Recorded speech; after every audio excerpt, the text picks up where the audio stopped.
Elles se sont exhibées sur les routes sartoises toute la journée.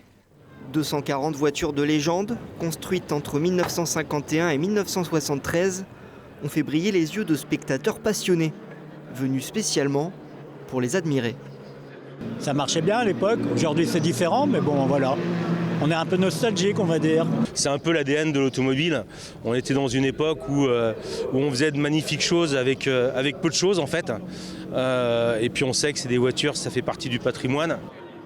À bord de ces beaux jouets, la crème des collectionneurs de voitures anciennes.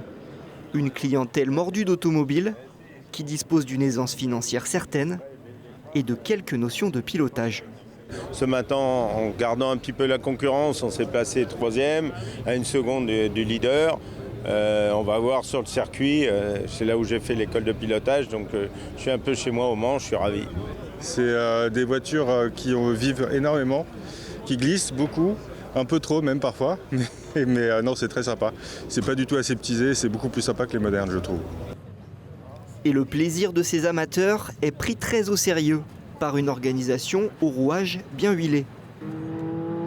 La 33e édition du Tour Auto est riche de 5 étapes et de pas moins de 13 spéciales. L'idée de leurs propriétaires, c'est de remettre ces voitures dans les conditions, dans les épreuves dans lesquelles elles ont couru à l'époque. Bon, manifestement, ça doit leur plaire, puisque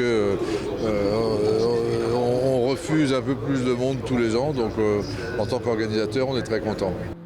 Lors de cette première étape entre Paris et Tours, les voitures auront déjà parcouru plus de 400 km. Fin de cette promenade de luxe, ce samedi à Biarritz.